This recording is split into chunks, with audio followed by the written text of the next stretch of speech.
Tahimik ang baryo ng San Roque sa probinsya ng Samar, isang baryong naliligid na makakapal na gubat, malalalim na sapa at malamlam na kalangitan. Sa unang tingin, para itong paraiso, walang krimen, walang bisyo, walang abala. Pero ang mga taga rito, bihirang ngumiti, bihirang magsalita, dahil alam nilang hindi lahat ng tahimik ay ligtas. Isang araw ng Unyo, isang lalaking naglalakad sa paanan ng bundok ang nakita ng ilang mangingisda. Payat, maputla, tahimik. May dala lamang lumang itim na bag, walang kasamang anino. Ang kanyang pangalan, Elias. Hindi siya taga rito, walang naghintay sa kanyang pagdating. Wala ring paunang salita, basta na lang siyang dumating. Gaya ng ulap bago bumuhos ang ulan. Pero ang kanyang lakad hindi pagalagala. Ito ay paghahanap. Saan ang punta mo? Hindi sumagot si Elias. Tahimik siyang tumuro sa lumang bahay sa dulo ng kalsada, ang bahay ni Lolo Tomas. Si Lolo Tomas ay isang matandang albularyo, tahimik, mapag-isa. Sinasabing siya ang huling nakakaalam ng tunay na kasaysayan ng baryo. May kailangan ka, Makikituloy lang po. Tinitigan siya ni Lolo Tomas, mabigat, parang may binabasang lihim sa mukha ni Elias. Sa huli, tumungo ang matanda. Siya may silid sa itaas, pero kung ano man ang hinahanap mo, sana'y hindi mo ito matagpuan. Kinagabihan, magkasamang kumain sina Elias at Lolo Tomas. Mainit na sabaw, malamig na gabi at walang nagsalita. Tanging usok ng sabaw at buntong hininga ang gumagalaw sa paligid. Pagkatapos, sinindihan ni Lolo Tomas ang insenso. Ano ang dala mo sa bag mo? Hindi sumagot si Elias. Sa halip, maraan niyang inilabas ang isang lumang punyal. Maitim ang hawakan, may inukit sa sinaunang simbolo sa talim. Isa kang manunogis? Hindi tumanggi si Elias, hindi rin ngumiti. Tila ba tanggap na niya ang bigat ng kanyang layunin. Naglakad sila Lolo Tomas sa gubat. Malamig ang hangin. Madilim kahit umaga. May nilalang bang naninirahan sa gubat na to? Marami, pero kakaunti lang ang tunay na masama. Baka sila ang hinahanap mo. May narinig silang gumagapang sa mga sanga, hindi hayop, hindi tao. Isang nilalang na marunong magtago. Mula sa dilim, lumitaw ito. Mapula ang mata, itim ang balat, mahahaba ang kuko. Isang aswang. Tumalon ito kay Elias. Mabilis siyang nakailag. Hinugot ang punyal. Sinalag ang mga kuko. Sumiklab ang laban. Walang hiyawan. Walang takot. Tanging hampasan ng laman at bakal. Sa likod, si Lolo Tomas ay naggorosaryo at nagsisindi ng langis. Sa uli, bumaksak ang nilalang. Tumigil ang lahat. Hindi ito ang huli. Tahimik ang bahay. Si Elias ay nakahiga sa sala. Si Tomas ay sa kanyang silid. May narinig si Elias, mabigat, parang may gumagapang sa bubong.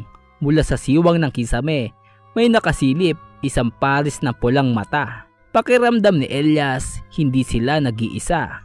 Pinatay nila ang mga magulang ko, sina inay, si itay, pati ang mga kapatid ko. Kinain isa-isa. Bata pa ako noon, walang naniwala, kaya natuto akong magtago at maghanap. Ang punyal na ito, iniwan ng tatay ko. Dati rin siyang manunugis, ngayon ako na ang natira.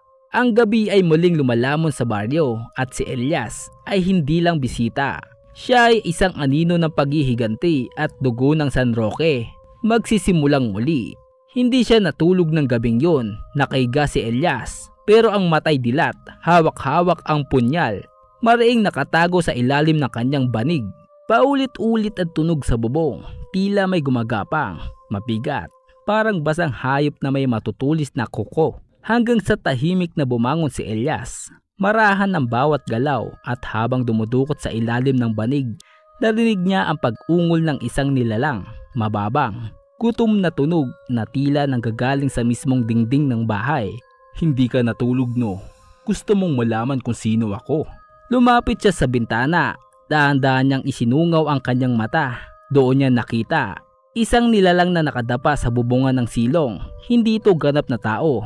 Mahaba ang leeg, baliko ang mga braso at ang mukha nito walang balat. Tanging laman at nagngingintab na mata ang nakita niya. Daan-dahang lumingon ang nilalang at nang magtama ang kanilang mga mata, tumalon si Elias palabas ng bahay at sinundan ang nilalang sa kakahuyan. Mabilis ang kanyang mga hakbang at ang hawak niyang punyal ay tila may sariling buhay. Umiinit ito habang papalapit siya sa nilalang at sa gitna ng gubat, huminto ang halimaw. Bakit mo kami hinahanap, manunugis? Hindi ko kayo hinahanap. Sinusundan ko ang dugo. Mula sa kadiliman, may lumabas pa. 2, 3, 4 na nilalang. Iba-iba ang anyo. May mahaba ang leeg. May wala ang muka at may isa na may pakpak na parang paniki.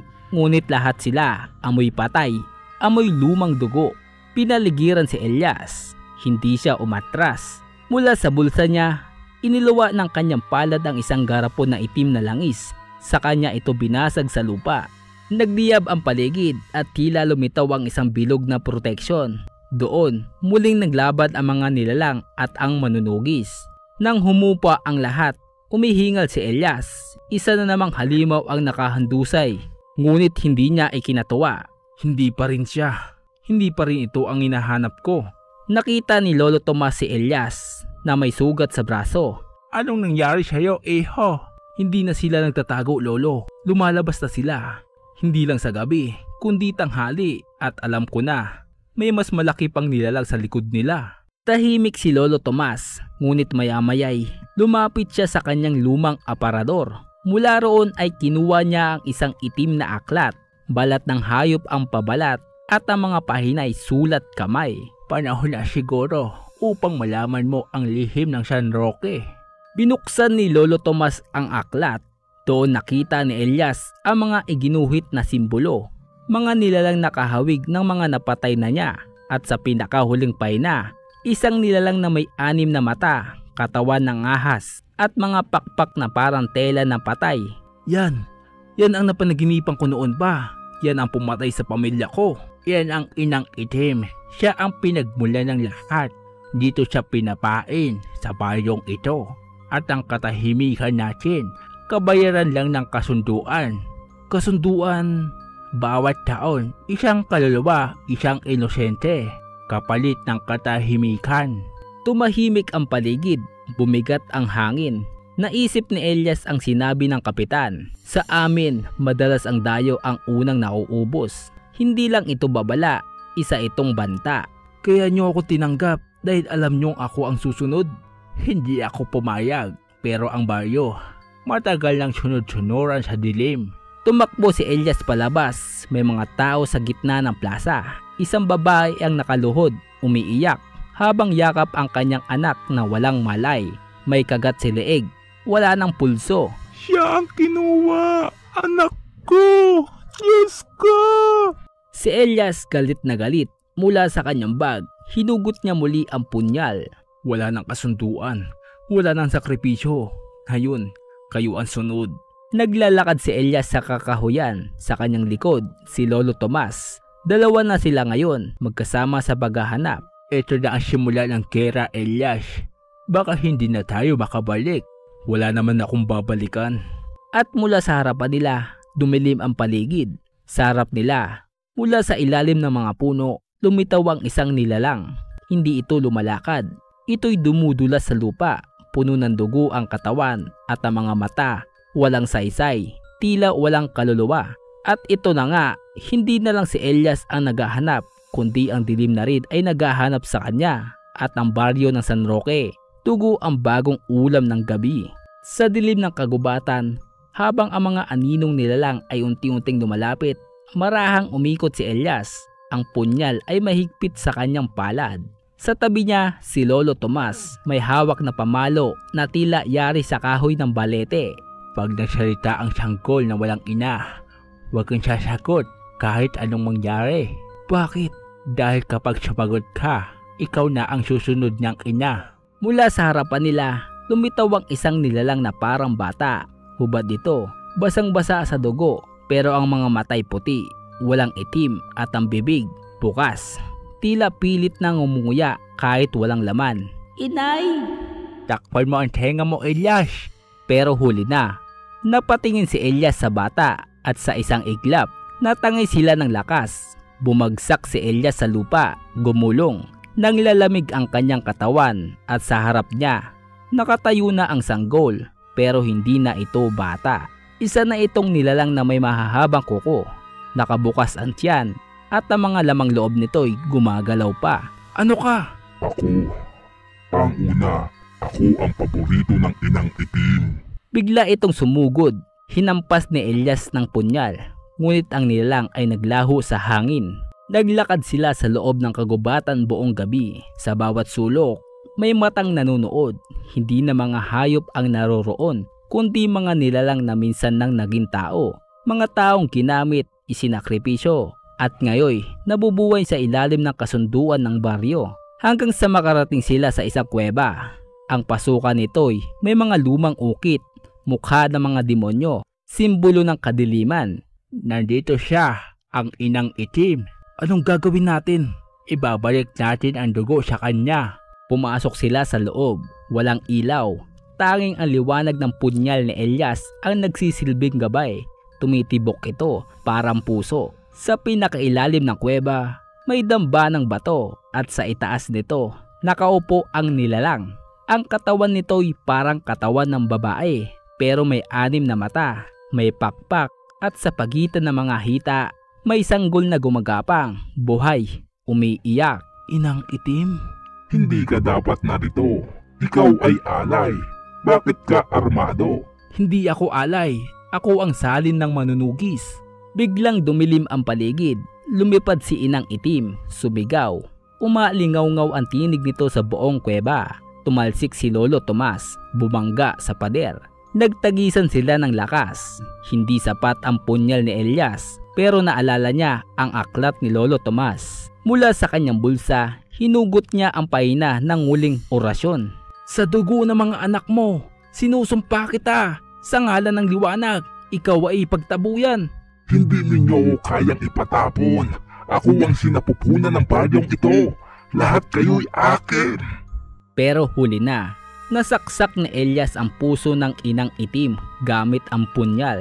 Umalingaw-ngaw ang sigaw ng nilalang. Kumalat ang itim na dugo sa bato at naglihab ang buong dambana. Hinila ni Elias si Lolo Tomas palabas. Pagkalabas nila sa kuweba, isang napakalas na liwanag ang sumabog mula sa loob. Pagkatapos, katahimikan. Lumipas ang ilang araw sa baryo ng San Roque, muling bumalik ang katahimikan. Walang halimaw, walang nawawala, pero si Elias hindi na nakita ng mga tao. Ayaw niyang pumunta sa gubat, mga apo. Baka nandun pa si Elias. Hindi na siya tao ngayon. Bakit po? Dahil siya na ngayon ang bantay sa dilim. At kung minsan sa gabi, sa pagitan ng huni ng kuliglig at hangin ng gubat, may naririnig na yabag, mabigat, mabagal, may umahaplos sa mga sanga at may tinig. Walang bata, walang matanda, basta madilim, bantay ako. Matapos nilang matuklasan ang lihim ng inang itim at ang mga alay ng kinain ng lupa, sina Elias at Lolo Tomas ay nagpasyang harapin ang ugat ng kadiliman. Isang ritual na kailangan tapusin para tuluyang maputol ang sumpa ng baryo. Lolo, totoo ba talaga tong ginagawa natin? Di ba mas mabuting lumayo na lang? Hindi tayo makakatakas, Elias. Hanggat hindi natin ibinabalik ang dugo sa pinanggalingan, tayo ang susunod na mapapawi.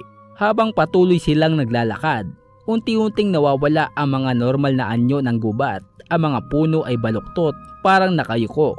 Ang lupa ay tila basa sa dugo, ang hangin amoy bulok. Sa di kalayuan, naririnig nila ang iyak ng isang sanggol. Paulit-ulit, tila may hinahanap. Pero ayon kay Lolo Tomas, huwag kang titingin, huwag kang makikinig. Dahil kapag narinig mo siya at sumagot ka, maghahalo ang kaluluwat mo sa kanya. Pero si Elias, kahit pilit umiiwas, nadadala. Sa unang pagkakataon, may nakita silang anyo ng sanggol sa harap nila. Naglalakad, duguan ang paa, may punit ng puting kabot, umiiyak ng malalim. Elias, Elias, halika! Gusto kita! Tinakpan ni Lolo Tomas ang bibig ni Elias. Sa likuran nila, may aninong dumaan, mahaba ang leeg. May balat na parang pinitpit na ahas, isa itong bantay.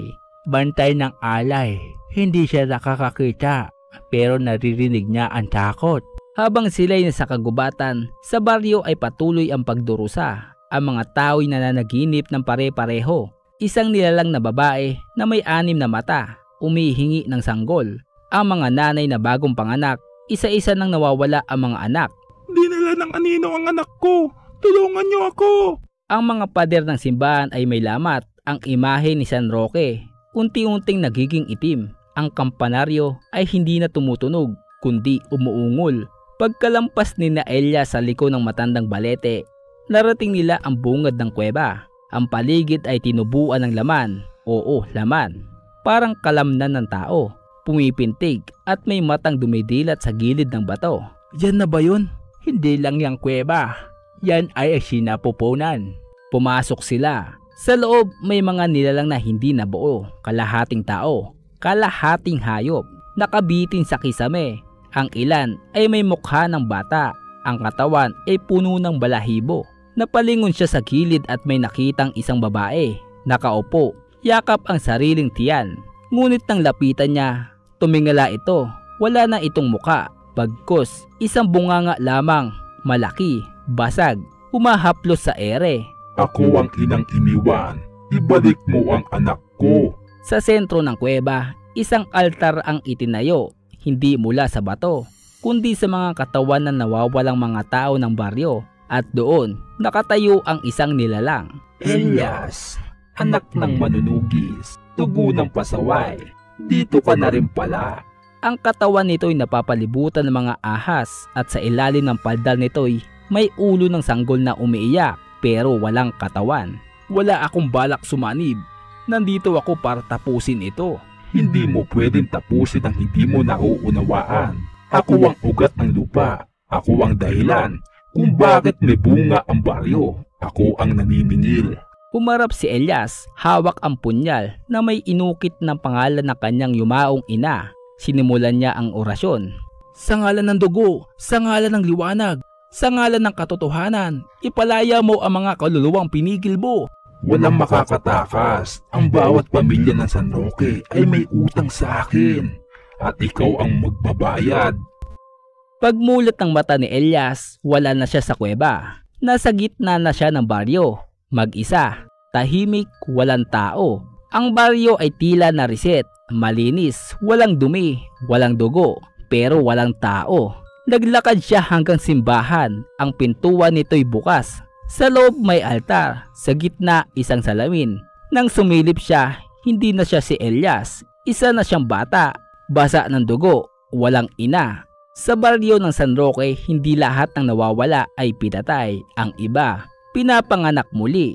Sa loob ng ilang araw, matapos ang pagkawala ng lahat ng tao sa baryo, nananatiling gising si Elias. Hindi na siya sigurado kung gising ba talaga siya o panaginip na walang katapusan ang kinabibilangan niya. Ang San Roque ay naging isang malawak na limbo, malinis, tahimik pero walang buhay. Lolo Tomas, Lolo Ising, kahit sino, nandito pa ba kayo? Ngunit sagot sa kanya, katahimikan at isang malalim na boses mula sa ilalim ng lupa. Bumalik ka, Elias, hindi pa tapos ang siklo. Sa ilalim ng altar ng simbahan, natagpuan ni Elias ang isang trapdoor. Matagal nang nakatago. Mula roon ay bumaba siya. Bit-bit ang isang lamparang may apoy na sinindihan ng sariling dugo. Pag di ko to natapos, magiging tulad din nila ako. Sa ilalim ng simbahan, isang malawak na hukay ang naghihintay.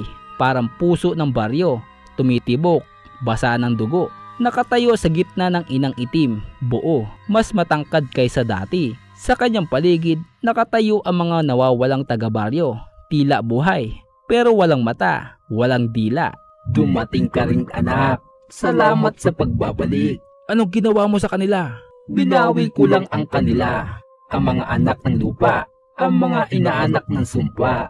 Ang baryo ay tinayo sa kasinungalingan at ikaw ang bunga noon.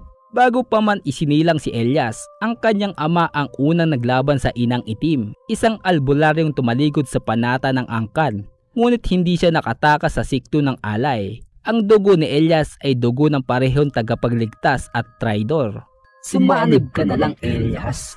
Gawin mo bago ang San Roque. Sa ilalim ng lupa, hindi mo na kailangan mag-isa. Mas pipiliin ko pang mabulok kaysa sumanib sa'yo. Ganon din naman ang mangyayari. Itinarak ni Elias ang kanyang punyal sa kanyang dibdib. Eksaktong ibabaw ng puso, ngunit hindi siya bumagsak. Sa halip nagliwanag ang paligid. Ang lupa ay tila nasunog, ang hukay sumara. Hindi natatapos ang dilim. Hindi niyo ako kayang puksain. Ako'y ugat. Ako ang simula. At sa huling ulit, tumigil ang mundo. Nagising si Elias sa tabi ng ilog sa labas ng baryo. Buhay. Ngunit nang lingunin niya ang San Roque, wala na ito. Isang bakanting lupain. Hindi man lang naiwan ang alikabok. Sa kanyang bulsa, may isang papel. Luma. May sulat. Galing sa kanyang ama. Anak, kung nababasa mo ito, ibig sabihin ay hindi ko naaabot ang wakas. Ikaw ang pag-asa. Hindi mo kailangan durugin ang kadiliman. Kailangan mo lang tapusin ang siklo. Minsan, ang mga baryong nawawala sa mapa ay hindi basta naglalaho. Minsan, binubura sila ng mga kasalanang hindi na kayang itago. Ang San Roque ay wala na, pero ang kwento nito nananatili. Nasa mga ugat ng lupa, nasa hangin, nasa dugo. Ito ang kwento ng huling alay. Ito ang kwento ng dugo sa baryo ng San Roque. Maraming salamat sa panonood ng seryeng ito. Kung nagustuhan mo ang Takip Silim Files, huwag kalimutan mag-like, mag-subscribe at i-share ang video na ito. Kung may kwento kang katulad nito, i-comment lang sa baba. Baka ikaw na ang susunod naming ikwento. Hanggang sa muli at tandaan, sa dilim ng hating gabi, may mga baryong hindi dapat balikan. Mga kwento ng takot, sumpa at katotohanan.